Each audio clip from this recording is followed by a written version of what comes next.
Hey guys, it's time to talk about what we read for the Cliterature Club Readathon. Cinderella, yeah. I think I'll find your glass slipper, baby.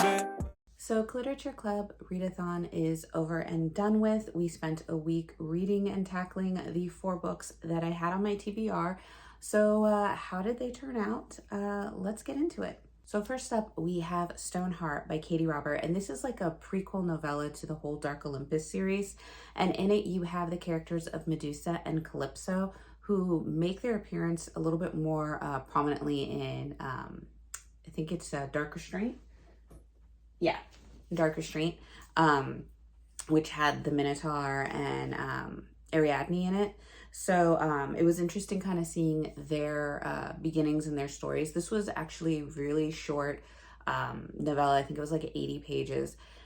And obviously because of that, things are going to be a lot more compact. They're going to be a lot more quicker to go. And because of that, I kind of gave it 3 stars. It was good. It's just, it felt rushed, as a novella sometimes does.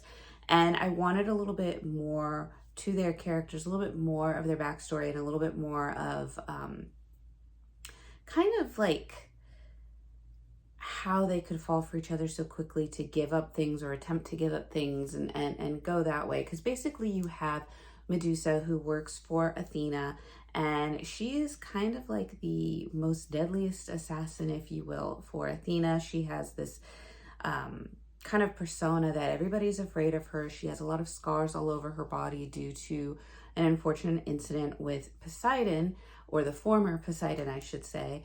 And so she's kind of used as this tactical assassin. So what you find out is that Odysseus has been sneaking around with his mistress Calypso, and they have been found out. His wife is not happy, and Odysseus is not happy because his wife's not happy. So Apollo is trying to make him stop seeing his mistress, and the only way to do that, of course, is to, send in Medusa to take her out. So when that happens, Medusa is very much attracted to Calypso, and Calypso uses that to her advantage to kind of manipulate the situation and obviously try to save her own life. And it's just kind of what the plot goes to from there. I don't want to give the plot away because it's like only 80 pages, so I don't want to give that all away, but it's kind of like their venture into their relationship and how they kind of save themselves. So it was decent. It just, because it was so short, it kind of lacked a lot of the feels of the Dark Olympus series to me.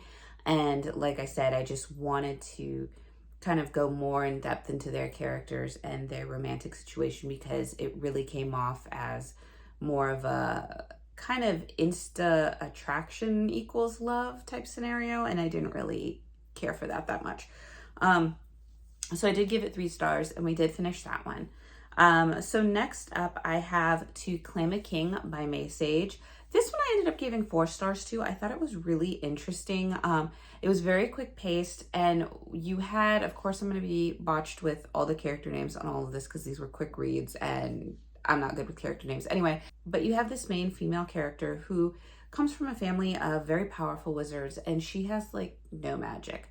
So she is kind of treated Cinderella style in her home, and she goes out, like her happy moments is climbing the wall, getting out of the city, and kind of taking care of this like tiger that she's raised from a baby. She found it and she's been raising it. And so she tries to practice sword fighting and things on her own. She wants to be like strong and be a warrior.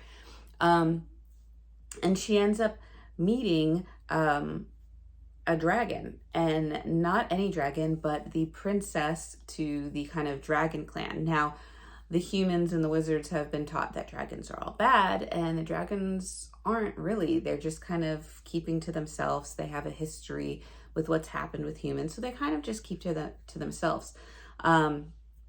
But there is this issue going on in the Dragon Kingdom where a lot of the dragon women, when they get pregnant, they pass away during giving birth. So it's very devastating, and it's affected the dragon princess because she's usually there for all of this. So she has kind of taken off to cool her wings, so to speak, and she meets our main female character. They become really quick. They become quick friends, and that kind of bond happens. But back in the Dragon Kingdom, you have the Dragon King, who is like a cousin to the Dragon Princess, and he has no idea. He just wants to kind of save his kingdom, make them strong. There's threats coming to their borders.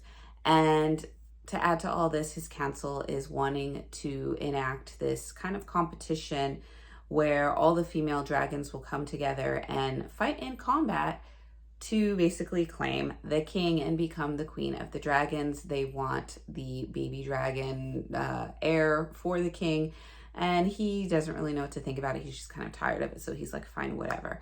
However, the main female character is under threat, and when this happens, the dragon princess tells her friend, her BFF, if you will, the dragon king, to go and rescue her. And when he does, he is obviously enamored with her, doesn't want to recognize it right off the bat, but he does feel like this bond forming to her. She feels it for him, but she's human and humans can't be with dragons. And that's basically how the story unfolds, because when the princess, who has to, by, I guess from her namesake, has to compete in this competition for the king, she gets injured, and the human girl steps in to battle her opponent, and basically ends up being entered in the kind of dragon gladiatorial combat games for the king's hand. So there is romance going on, there is action. I loved that it didn't really shy away when you had these combatants fighting. It really tried to give you the styles of the fighting, the weaponry, the armor, and I really did like that. Obviously it was quick pace, where I would have liked a little bit more depth into the background, into the history of this world, and kind of built it up a little bit more. However, this is a trilogy, and I will be continuing with it because I just got a little bit of humor out of it. There were some times where I felt a little confused with the world, because it felt very much like a fantasy world set to almost like a medieval type of feel, with some of the talks about how the nations were kind of run, and it felt a little feudal system to me. But then there would be phrases coming out of the characters' mouths that felt very modern day, so it did throw me a little bit. But as the book came on, as the book went on, that seemed to kind of stop, and it ended up being more things that, yeah, they felt a little bit more modern day, but I could see them being used in a kind of feudal world as well. So it became a little bit easier to deal with. But I did appreciate the story, and I did have fun with it. So I will be continuing that story. And I do recommend, because it was very interesting to see the women have to fight in these like gladiator ways for the hand of the king, you know. We've seen a few of those come out, but I really, like I said, I liked that they didn't shy away from giving you details about the combat fighting. So I did like that. So now this is when our books kind of take that 50-50 spin I was talking about. So first up, we have A Court of Blood and Void by Meg Shui-Mei. I ended up DNFing this one after about 40 pages. The main female character, she has been kept in kind of this dungeon-like cage by her mother since she was 3 years old. And she's obviously very bitter about it. She tries to plead with her mother to let her out to see the stars. And then she'll be a good girl and she'll come back. And her mother keeps calling her a monster. And one of the things right away that kind of got to me was the attitude of the main female character. For someone who's been imprisoned her whole life, the stuff coming out of her mouth, the curse words, the fighting back attitude that she had with her mom was really surprising, because in most situations like that, you see the female character be a little bit more insecure, a little bit more socially kind of unaware, like a little bit more reliance upon the mother. And she also had this kind of grasp on wording to her mother's situation that I'm like, how would you know about your mother's situation if you're locked in this room? There didn't seem to be a TV of any sorts, so her talking about kind of the world and how it was kind of alarming, because her mother is explained to be her lifeline to the world. So you would know the world through your mother. Your mother would be your source, where you'd probably believe a little bit more in your mother. So for her not to, and kind of right away butt heads with her mom, was really kind of just interesting for that. But she's just like, and she starts to talk about how she picks up on these languages and the styles and fashion and things like this, because she's able to kind of like do this dream walking thing at night. And I'm like, okay, well, if you dream walk at night, then you would have seen the stars. So her relying so much on begging to see the outside world, I get it because she's been in prison, but at the same time, I wouldn't expect it to be the stars and the outside the air if she's able to have some sort of contact with the outside world through her dream walking. It just kind of clashed a little for me.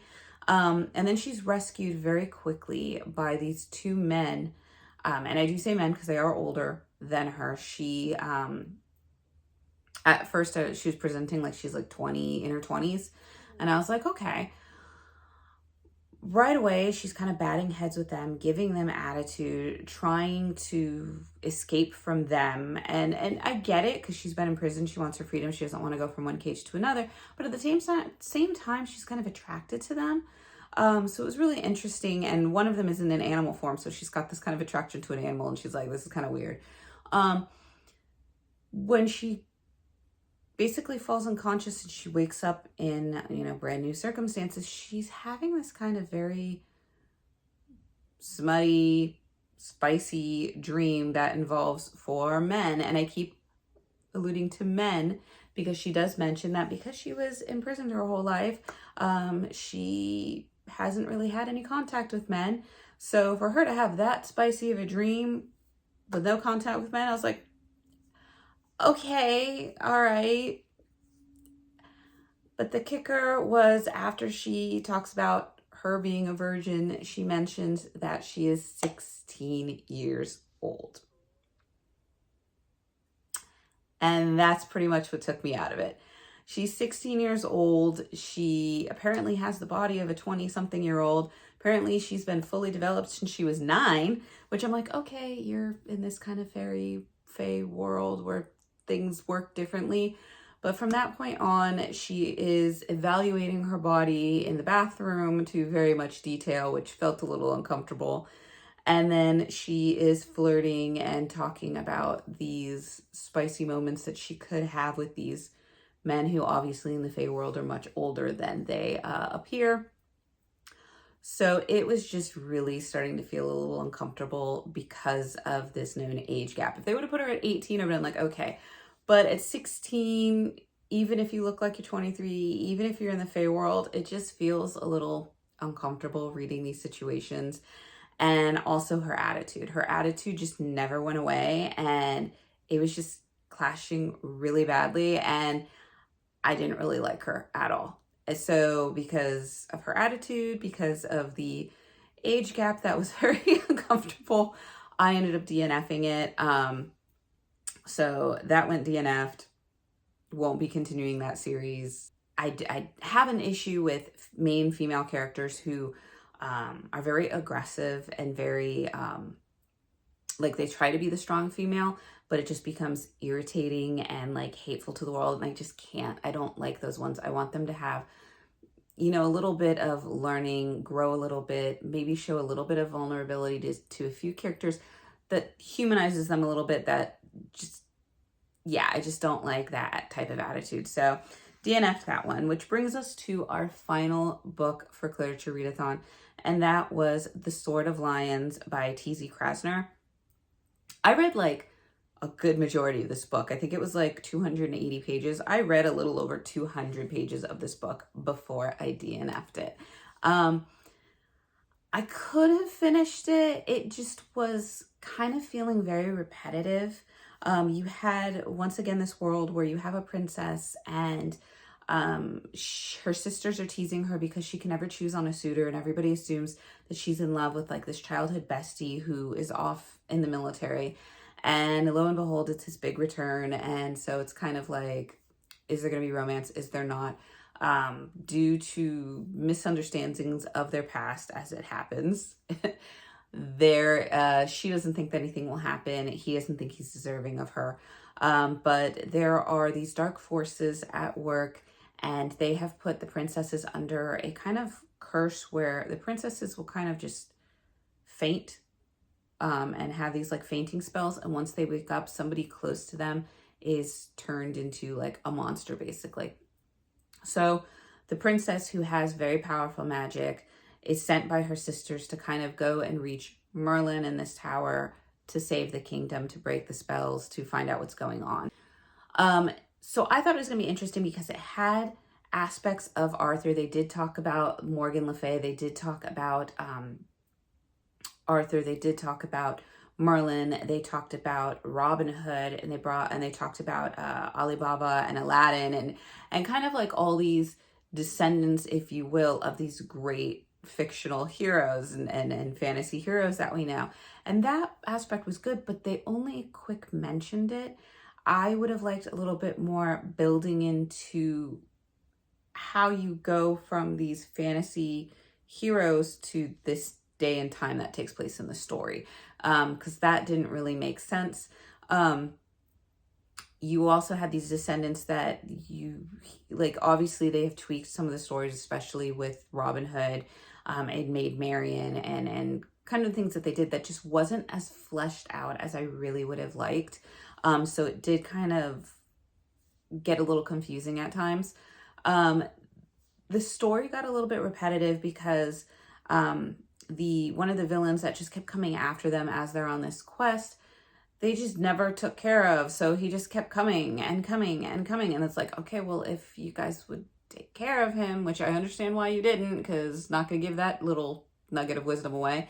I understand why you didn't do it, but at the same time, this is just going to keep happening, and it keeps causing delays in this quest that you need to get to Merlin by a certain time.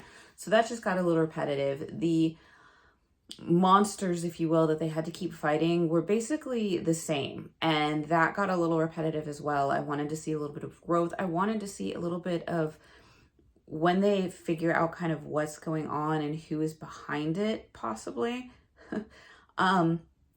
There's no growth in that aspect of the story. You're just kind of told it and then move on with the quest. And so the focus of the story was really kind of this found family dynamic that was going on during the quest. And like I said, this is the only book out. It says it's going to be a series, possibly. I don't know, because this was the only one out. And with like 70 to 80 pages left, I just was not feeling it. I felt like if the author were to maybe revise it and release like a new revised version of it and turn it into a regular novel with more fleshed out world, much more background to the wars that happened with the fantasy heroes of Arthur and Merlin and Morgan and everything, instead of relying on the reader to be aware of who these people are. Like, you have to be aware of who Robin Hood is. You have to be aware of who Arthur and Merlin is. And if you aren't, it's not going to really make much sense to you because there's not much discussed about them. They would just become characters of old in the story, and you just be like, yeah, okay, whatever. So just fleshing that out a little bit more, giving a little bit more depth to some of these characters, because once again, their issues seemed as well to be a little bit more on the repetitive side. But it had a lot of potential to be good, which is probably why I made it to like 2/3 out of the way, or 3/4, whatever it was, like 206 pages, I think, out of like 280. I made it so far because it did have a lot of action into it, and the battles were good, and the development that way was really good. It's just the rest of the story wasn't gripping me enough to continue with it. And I just, at a time when I have other books that I needed to get to for other challenges, it was taking me a lot longer to read this than I wanted to, and I just wasn't feeling it as much. So that is why I DNF'd it. But I don't know if, like I said, if somehow this gets revised in a bigger story, or I find out like maybe in future books it is a little bit more fleshed out, maybe I'll go back to it. But as of right now, I DNF'd it, and that is where it's going to stay. So that is what I ended up reading for Cliterature Readathon. I did not go with the prompts because was not going to have the time to read all that. I went with the 4 books that I went with, and we did keep them with the ebooks. So that was kind of good, because that was our goal for the month, is to read the ebooks that are stacking up on our T.B.R. But overall, I'm glad that I went this route, even if I did have 2 DNFs, because like I said, the laundry list of T.B.R. books on my Kindle are great. So to start diving in and getting some of those done is great. Also getting another book for the Dark Olympus series out of the way and getting closer to completion with that series is very, very good. But yeah, let me know if you guys joined up for the Cliterature Club Readathon, if you did the prompts that she gave out, if you just kind of read as much romance as you could for the week. Let me know in the comments below. Also, let me know what was your favorite book if you did participate, and what was the worst book if you had one that you read for the week, if you participated as well. So with that, Cliterature Club Readathon is done. On to other readathons for the month. I think we are going to the Romantasy-a-thon, which has its own T.B.R. set.